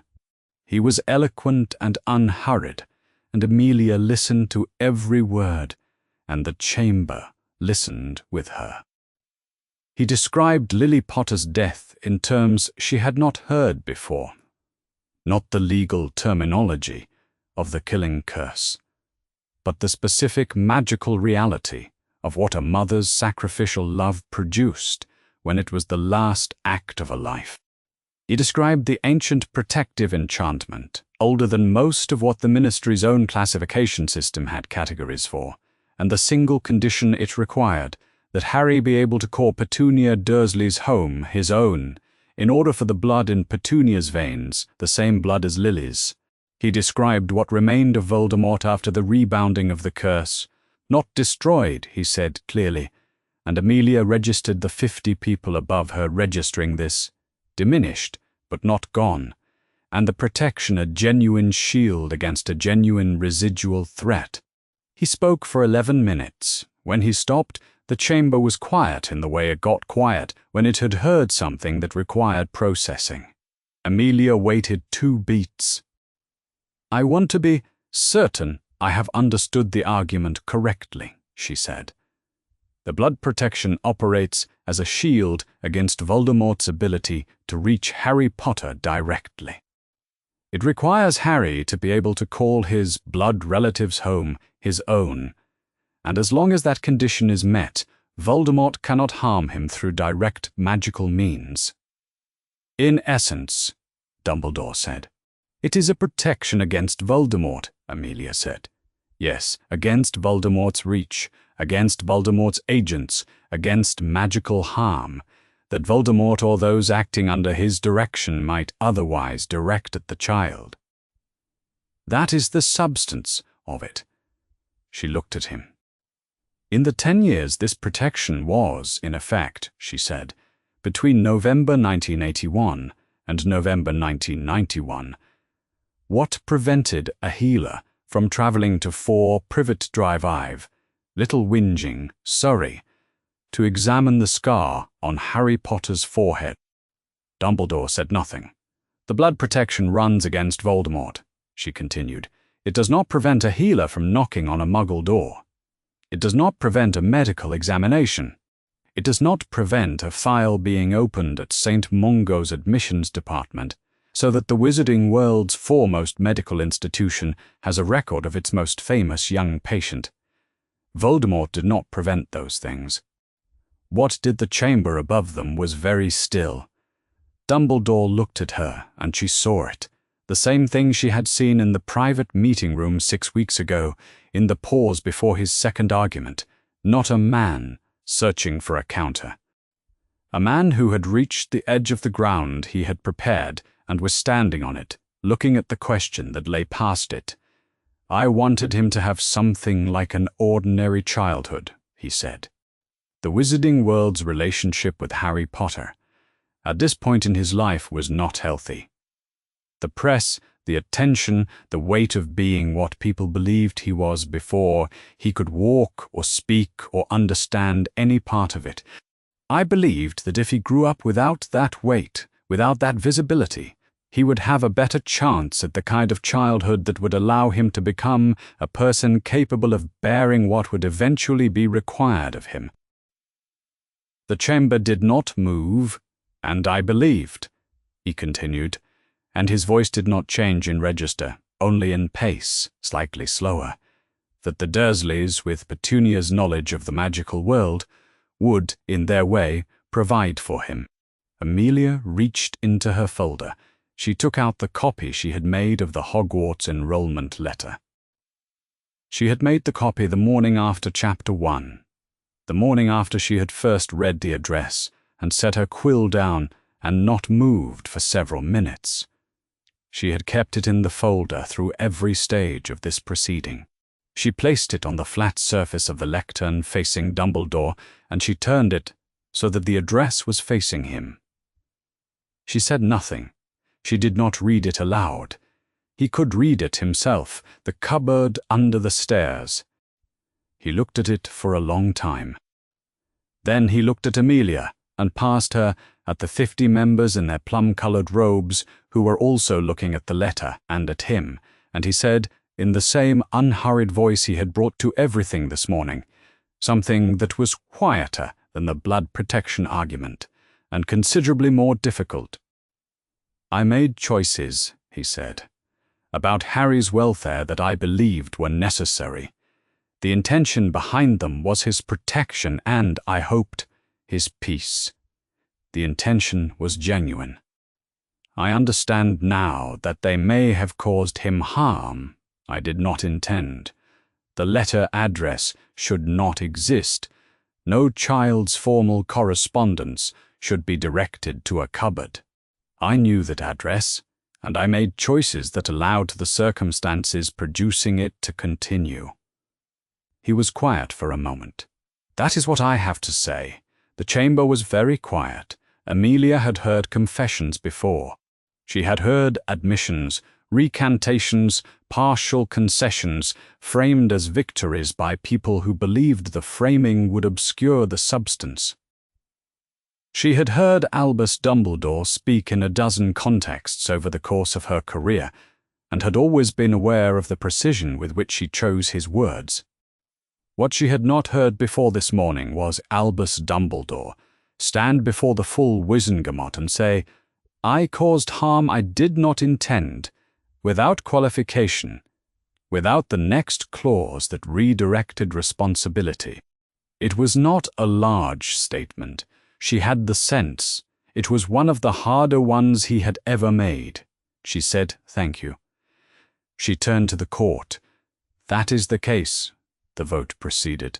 She watched the 50 hands. Counting was a habit. She had always counted votes, rather than waiting for the tally, because waiting felt passive and counting felt like the thing she was there to do. The motion was for the 3-part order, a formal caution to the responsible parties for the failure to provide wizarding medical access to a child on the wizarding registry, a Wizengamot order establishing a wizarding care liaison for Harry James Potter, effective immediately, with mandatory St. Mungo's registration, and a formal patient record to be opened at St. Mungo's Hospital for Magical Maladies and Injuries in the name of Harry James Potter, the first entry to be dated December 1991. The motion did not address the blood protection. It did not require Harry's removal from Privet Drive.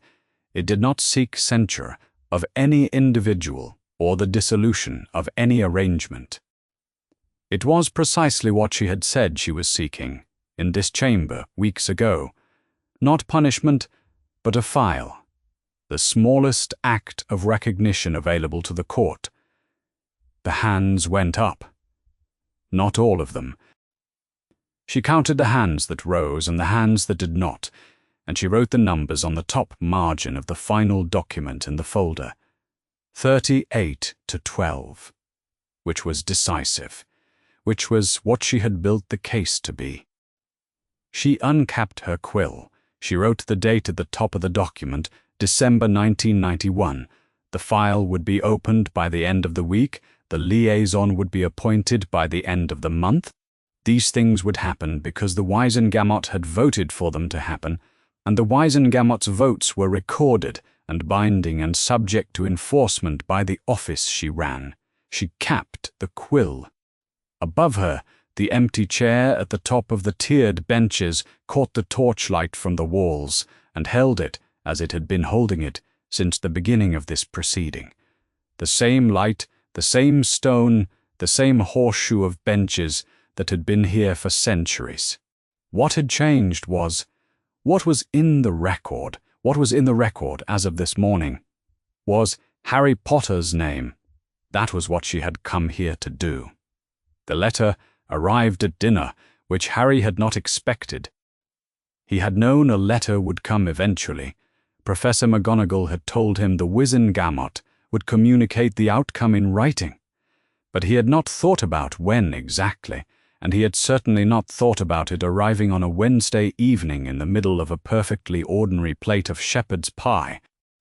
The ministry owl found him without difficulty, as ministry owls always did, dropped an envelope beside his goblet, and left without waiting for a reply. He read it. It was in formal ministry language, which meant it was precise and not particularly interested in being understood by someone who hadn't spent decades reading formal ministry language. He got most of it.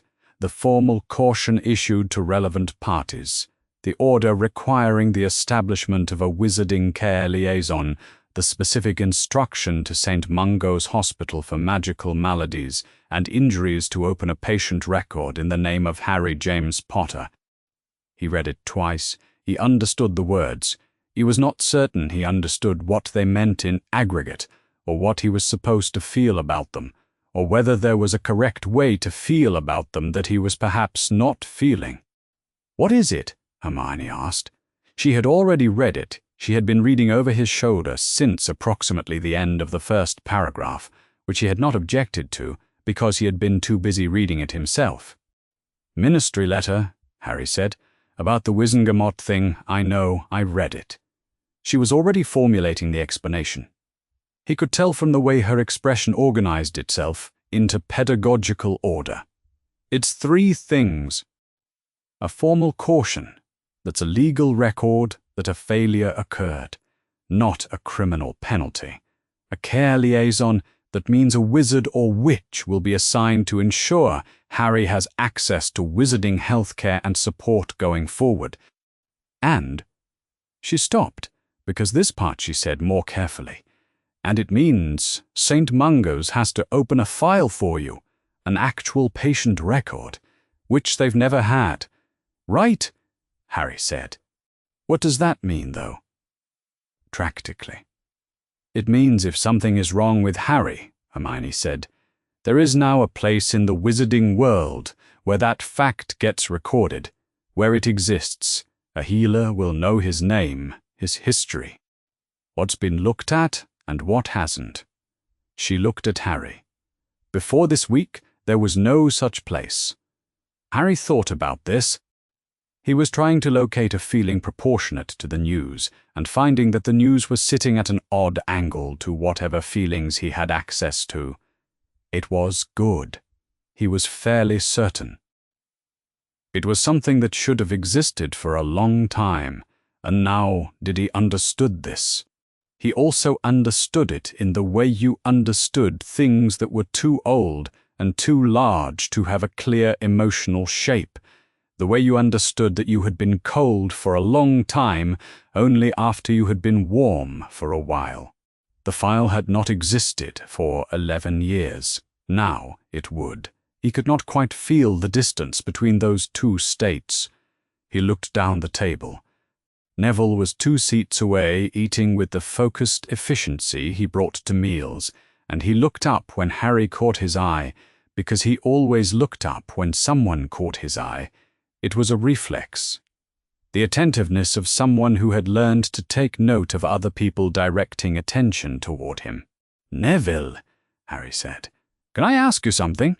"Yeah," Neville said. "What's it like, having a file at St. Mungo's?" He was not sure how to frame this better, so he just said it like, "What does it actually feel like?" Neville looked at him in the way he sometimes looked at questions that seemed, from where he was standing, to have obvious answers that he was not sure how to convey to someone who didn't share his angle of vision. "They always know who you are when you come in," he said. Harry was quiet.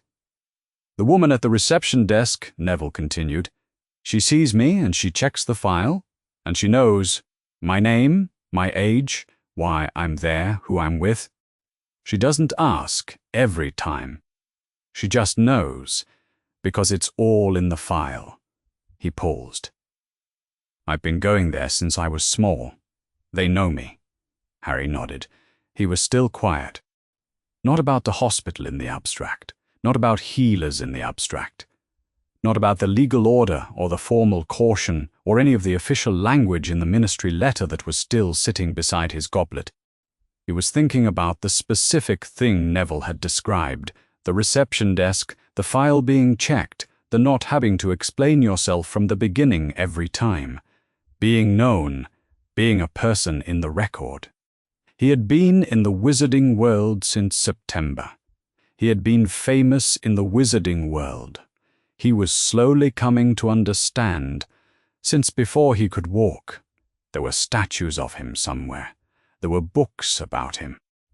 There were people who had cried when they heard he'd survived, who felt something when they said his name, who had been carrying the fact of him for 10 years. He was the most famous person in a world he hadn't known existed until he was 11 years old. And until this week, St. Mungo's had never heard of him. He picked up the letter again. He read the 3rd paragraph a 3rd time, the one about the patient record and the date it was to be established. He folded it and put it in his pocket. A small piece of parchment arrived after dinner, tucked under the wing of one of the school's owls rather than folded into an envelope, the way Hagrid sent things when he was writing quickly and not thinking about presentation. Harry opened it. 3 words. I'm glad... Asterisk. He read it 3 times. He thought about Hagrid in the witness room, testifying about a baby in rubble who hadn't cried, and the baby growing up into someone sitting in the Great Hall on a Wednesday who still had Hagrid's handwriting to look at. He thought about Hagrid saying, asterisk, you'll be all right. Asterisk more times than the number of times it had seemed quite convincing, and meaning it each time anyway. He borrowed a quill from Ron and wrote back on the same piece of parchment. 2 words, me too, asterisk. He sent it with the owl before he'd thought much about whether there was something more he should say, because there wasn't. In the Ministry of Magic, in the Department of Magical Law Enforcement, at the end of a working day in December, Amelia Bones closed the folder. She had closed many folders over the course of her career. It was an action with a particular quality to it. Not the closing itself, which was a physical motion requiring minimal effort, but the thing the closing represented. The point at which a case moved from the status of something being worked on to the status of something completed. She had been doing this for decades. She was good at it. She labeled the folder in the way the cabinet required: name, date, case reference. She stood with it in both hands for a moment, looking at the label. 12 weeks from the first unusual absence in a morning intake stack to a patient record established at St. Mungo's admissions, she had done faster, she had done considerably slower. This one she had done correctly, which was the thing that mattered. She filed it in the correct drawer of the correct cabinet. She closed the drawer. She put on her coat. She went home. Harry went to bed later than he should have, which was the standard consequence of being 11 and having things to think about. The dormitory was dark and quiet, the other curtains already drawn, by the time he climbed into his own bed and pulled the curtains closed and lay on his back in the particular dark that was specific to a 4-poster bed in a castle in Scotland in December. He was not in a cupboard.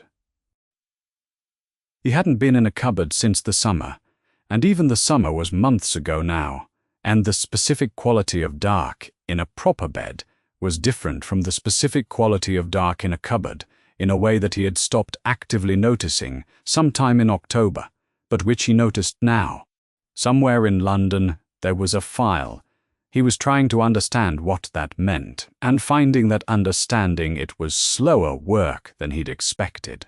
It did not feel like winning something.